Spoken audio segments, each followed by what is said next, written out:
Arigato. Of my fairly posh hotel.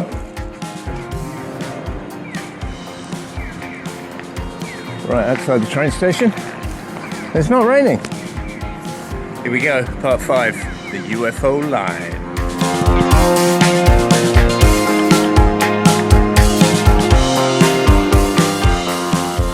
The Hotel Horaire in Saijo. It's a nice hotel actually. It was very cheap. It wasn't much more than the hostel. It was like £21 a night. I'm staying 2 nights. When you book a hotel in Japan, make sure you don't accidentally book a smoking room. Ooh! I went into the first room and it just stank like an old ashtray. Yeah, they still smoke a lot in Japan. You even see smoking in bars and restaurants. And fortunately, she said, "Oh, well, you booked a smoking room." I was like, "Yeah, accidentally." Fortunately, she could change it and put me in another one. Nice little room. It's got everything I need. Managed to smuggle my bike into the room. That's always a challenge. I got it inside the hotel first. They were reluctant about that. But the parking space for the bicycle was outside, just completely open. Anyone could have taken it. I mean, they probably wouldn't, but... So I got it in the hotel, and then my usual trick of just waiting until no one was around, and then quick one into the lift and up to the room. And once it's in, it's in. Over the train tracks. And we're heading up there, right up there. And the reason we're staying in Saijo for 2 nights is, well, the good news is my bike stripped down. I've still got little bags on the front, but not carrying my luggage, which is a lovely feeling.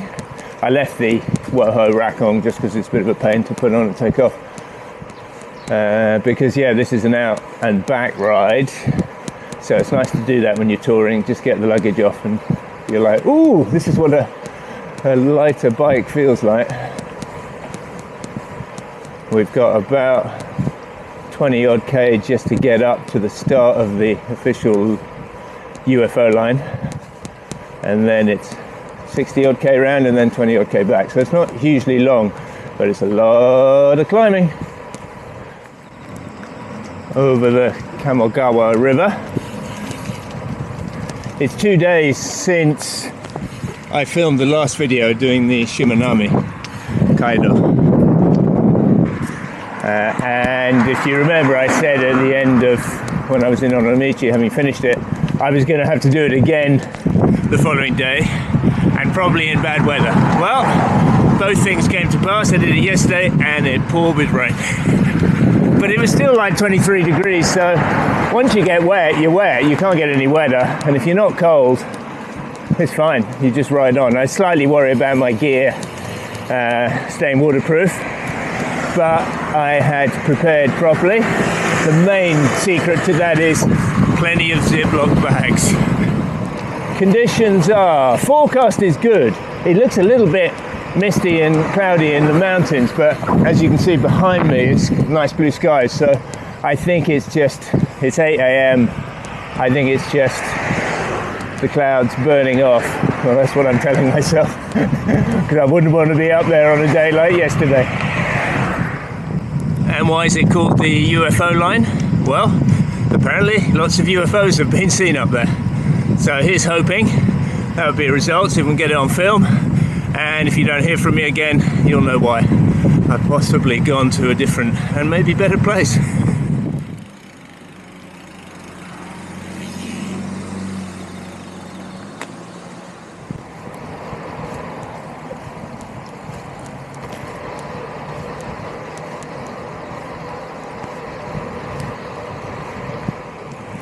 Temperature is a very cool 21 degrees. That extreme heat last week was apparently very unseasonal for this time of year. Summer should have been over, that's why I chose to come. But it seems that load of storms and rain that they got far worse in the north of Honshu yesterday has presaged the end of summer. Arigato. Signalman bows to me. A lot of bowing in Japan. I quite like it. yeah, now it should be much cooler for the next few days. I have done most of my riding now, but still, it's so much cooler. When I left this morning, I had to go back for my raincoat more as a wind protector, because we're going up high and then doing some long descents.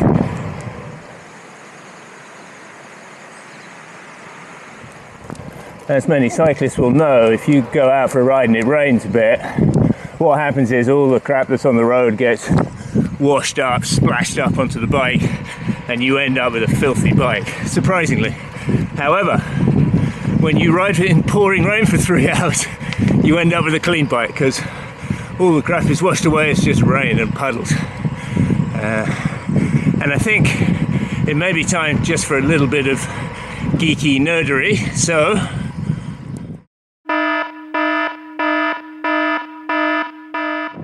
talking chain lube, well, I've been using Squirt drip wax for many years now. Many benefits. The main one is you have a clean chain, so if you have to touch it, it's clean. And I do a lot of traveling and packing chains up, so you know, you can touch it with your bare hands. You might get a little bit of stuff on, but very little. However, I'm going to switch from Squirt to, I'm trying out a new one called Effetto Mariposa. Nice name, Italian name, which is apparently a much better lube. Squirt is good, but it's still a cheaper drip wax. And this isn't me saying this is the guru of chain lubes, Zero Friction himself, the only independent tester of these things in the world, so check him out. But what I did want to say was, although it may not be the best drip lube wax, yesterday 3 hours, pouring rain, deep puddles, my chain wasn't dry at the end. It still had a wax coating, because wax is not water soluble. The grit and the dirt will get it off, but if it can survive 3 hours of that, that's pretty good. Okay, enough nerdery, back to the cycling.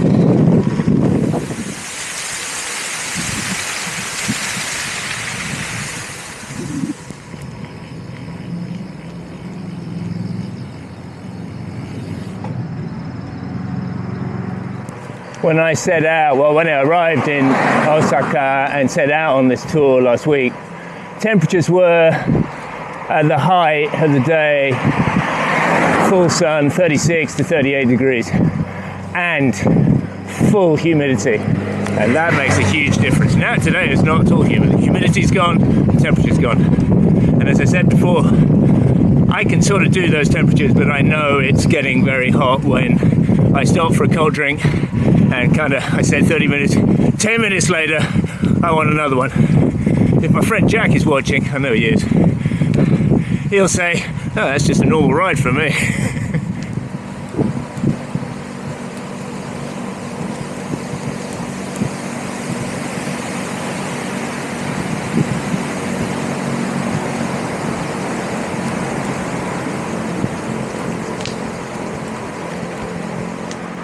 Kanpuzan tunnel, 5.5 kilometer tunnel, and I don't see a bike lane. Gonna be fun. Let's investigate a bit closer. Maybe there's a skinny, there's a very skinny bike lane. Oh, and there's an edge at the side of the road, that'll do me. Okay, here we go. It's well lit, I've got a rear light. It's still a public holiday, last day of the long weekend, so there's not a lot of traffic around, it'll be fine. And out the other end into full sunshine. And I could ride on the sidewalk, it was more than wide enough, so that's fine. And good thing too, because at the end of the ride, you've got to go do it all again and go back down into town.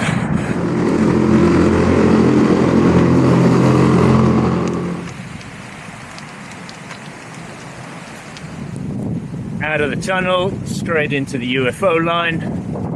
It's windy. It's quite chilly because I'm sweating. First time I've been chilly in Japan. 65k, about 2,000 meters climbing. Starts with a 23k climb. Back into these lovely, narrow, well-paved mountain roads under the cover of the trees. Very little traffic. Not too steep. Looks like there's a couple of steeper parts, but Nothing crazy. Last time I was on a road like this, it was 32 degrees. Now, I'm slightly chilly at 22, and we got a long way up yet. We're going to be up to, I don't know, maybe 1600 meters altitude? Let's see. How I found out about this loop, I was in a Japanese cycle touring group on Facebook. I just asked for advice for Shikoku Island, and someone said, if you're really up for it, there's a ride called the UFO line. He said, but even for a strong road cyclist, I'd recommend getting an e-bike. Red rag to a bull. As soon as I heard those words, I thought, damn, that sounds like a good mountain road. And then I thought, no fucking way am I doing it on an e-bike. But I am very happy to be doing it on an unladen gravel bike. Really does feel quite different. Feels like I've lost 4 kilos. P.S. I probably have lost 4 kilos with all the cycling and the Japanese diet. If you want to see a visual representation of just how much cooler and less humid it is, this is my water bottle. Can you see how much water I've drunk in nearly 2 hours? I've had like 2 or 3 sips. Last week that would have been gone in an hour, both bottles. 1,000 meters up now. Views are starting to open up a little bit. I mean, the hills are wooded pretty much to the top, but we've still got another 1,000 meters of climbing according to my computer.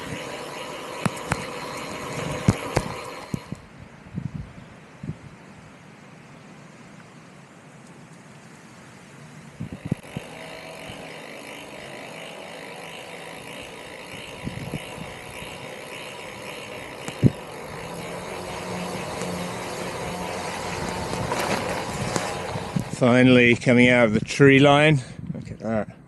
We've got to go around, and then the summit's around there. I've still got a little bit of climbing to do, but nothing crazy. Sun went in, the clouds came out for a while. I put my jacket on, it got really chilly, really icy blasts of wind. I haven't been used to that, but now it's okay. But very glad I bought the jacket.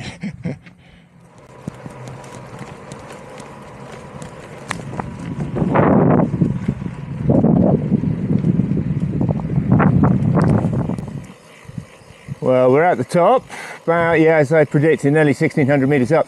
Good thing we got those views back there, because here it's kind of cloudy. We're in the clouds. Well, we're in the sun and in the clouds somehow, but the views are definitely in the clouds. Got my jacket on because it's a little bit chilly when the sun goes in. In fact, very chilly. Icy blasts, as I said. Gonna stop. Oh look, perfect, there's a little bench. Gonna stop. I've got a little pastry with me and one more bottle of water. So now it's basically just a long downhill with a couple of bumps in it.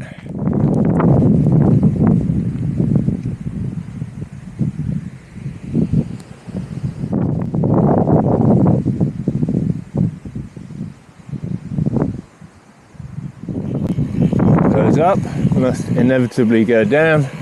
So we got a 23k descent. Clouds are rolling in. Didn't see any UFOs, didn't see any aliens. Maybe there's a special time of year, or maybe only at night. I don't know. I'm not that up on aliens. But still, a superb climb. Wow. One of the best. And now, all the way down. There's a snake sunning himself in the middle of the road and a car coming, so I wanted to shoo the snake off. Oh, the car stopped when he saw what I was doing. But I know there are some quite dangerous snakes around here, so I was being quite cautious. I was basically using my bike to do the shooing motion, thinking as long as I keep the bike between me and the snake, I'll be alright. And we're all okay. Me, snake.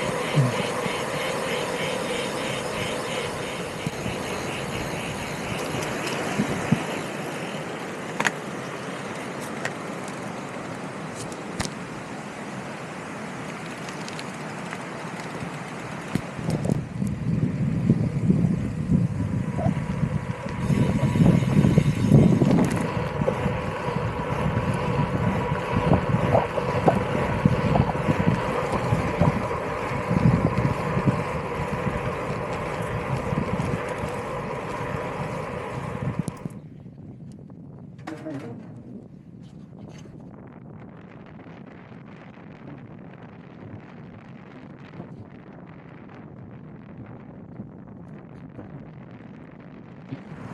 to the Kanpuzan tunnel, so we've completed the UFO loop. I'm going to get back onto the pavement, and it's downhill this time, so it'll be over even quicker.